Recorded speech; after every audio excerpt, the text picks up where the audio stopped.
Welcome to my home. Hi, I'm Cindy Merritt, and I'm your local real estate partner. And just like you, I live, work, and play in the Richmond, Virginia area and all around our wonderful surrounding counties. Today we are visiting with Michelle Mullins, our new friend, and she is the owner of Honest to Dog. Yes. And who do we have here?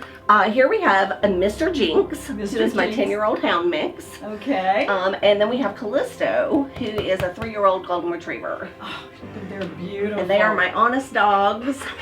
They're the inspiration for everything I do. Okay, well, tell me about Honest to Dog. Where did the name come from and what do you do? Absolutely. I actually love telling that story because it came about, I was going out on my own and starting my own training and behavior business and looking for that name that just rang true for me.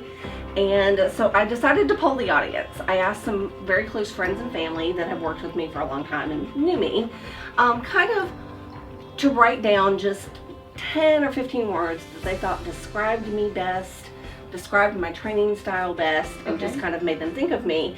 And every single one of them that I asked at some point in their list included the word honest.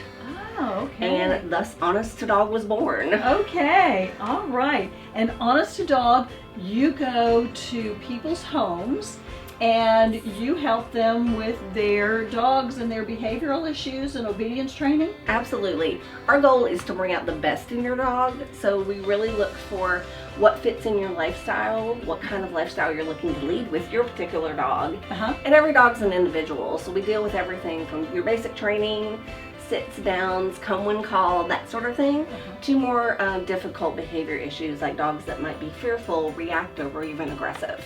So even when you have perhaps a rescue dog and they have abandonment issues or anxiety issues when their pet parent leaves and that kind of thing, you can work with that? Oh, absolutely.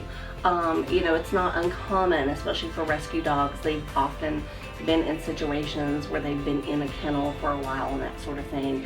And we kind of go back to the basics with them a little bit, do some remedial house training because they might have lost some of that while they've been in, you know, their rescue situation, unless they were in a foster home or something. And then also with separation issues, because we get our dogs and we'll spend, you know, a couple days with lots of time with them, and then we have to go back to work, right? Right. And things like that. So just kind of making that transition easier, and then helping them if they have any of that separation distress that crops up from there. How long have you been in the pet business, in the training business, or dealing with dogs and animals? Sure. Well, I've certainly loved animals all my life since I was a little girl. Me I definitely too. have that story, right? Yeah, we do. We definitely have that in common. But for me, it really kind of took a turn probably about 15 years ago. I met an amazing mentor trainer here in Richmond, and she kind of took a chance on me and said, you know, hey, I can really see you doing this kind of thing, and mentored me. And then I've done a lot of education, both online and at conferences and workshops, and getting certifications and more education. Just over the last few years, I recently actually just became a certified dog behavior consultant. Oh. So I'm very excited about that. Does that make you a dog whisperer? No, actually, it makes me more certified than the dog whisperer. Oh, okay. Well, there you go. Well, can you show me some of the things that you do with your dogs and how you train them and stuff? Certainly. Well, I use a method called clicker training, often referred to as marker training as well. And if you've ever been to one of the marine parks and seen dolphins or whales or anything like that being trained with whistles and reinforcement of fish, it's basically the same concept. Okay. It's been around for a very long time. It's very science-based, and it's all about letting the dog know when they got a behavior correct, and then reinforcing that behavior, because we do know that behavior that gets reinforced gets repeated. We start with the basics. A hand target's nice because I can move her around to different locations with that. I can even use it to get her to come when called. So one of the things I love to do with dogs is teach them how to do cooperative care.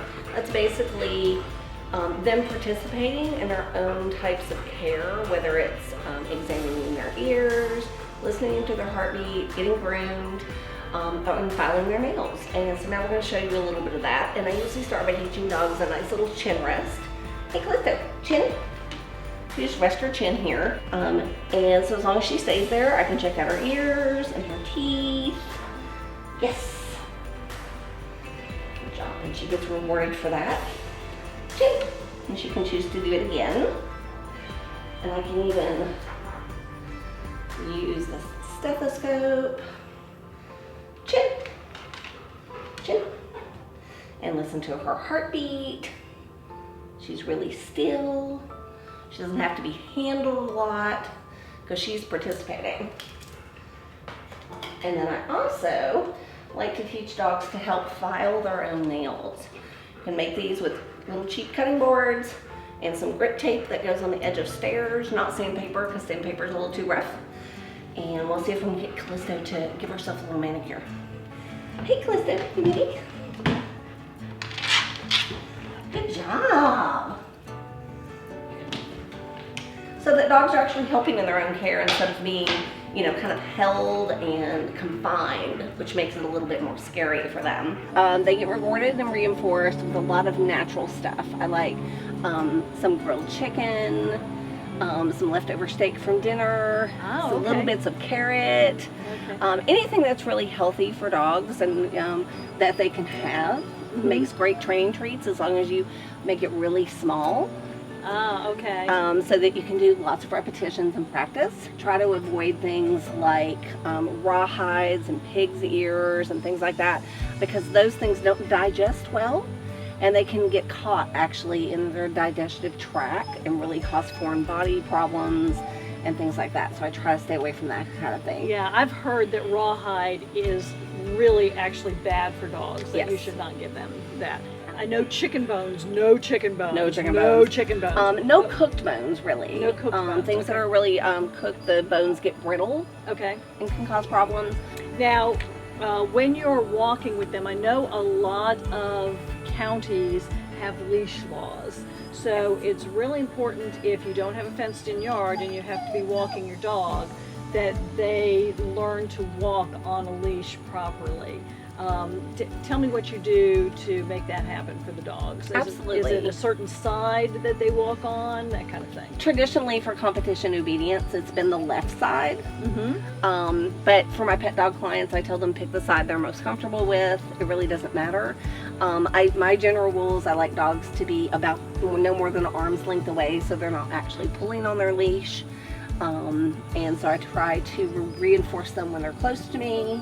I'll start off leash practicing inside just to get them used to walking near me. Okay. And then add the leash later. Okay. And that usually helps the process a little bit because we have a tendency to kind of pull back when they pull, which can actually make the problem worse.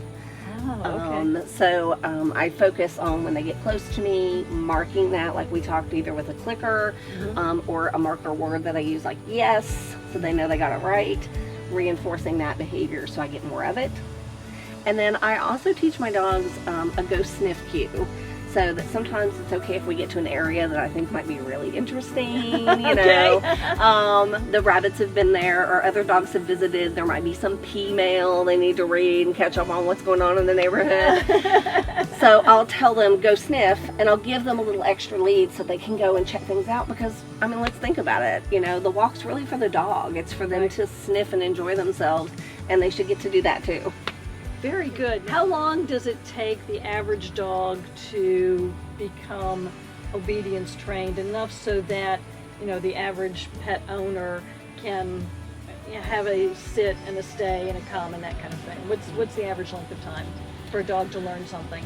It's hard to make a bit of an average for that because a lot of it depends on how much you practice. You know, it's more the parent, not the fur baby. Absolutely. Okay, all right. Like, you know, if you show up for, you know, your basic class or whatever once a week and you haven't practiced any in between, well, by the end of that, you know, 6-week class or whatever you're taking, you probably won't have those behaviors yet.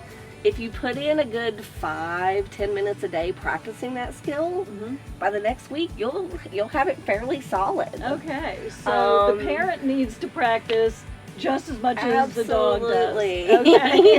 Okay, good. Yes. Good. So if you need some help with your dog obedience training, give Honest to Dog a call. Make yourself at home, make your fur babies at home, and you'll be really glad you did.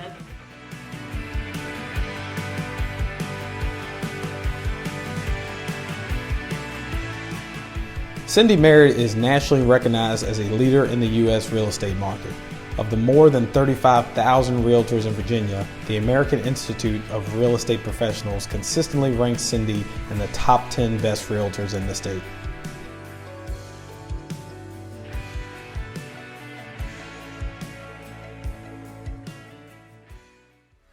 Make Yourself at Home is sponsored in part by Paul Adams, branch manager and nationally recognized senior loan officer with Prime Lending, a Plains Capital company. With over 400 mortgage options available, Paul Adams and his team work hard to uncover the key to each client's mortgage success.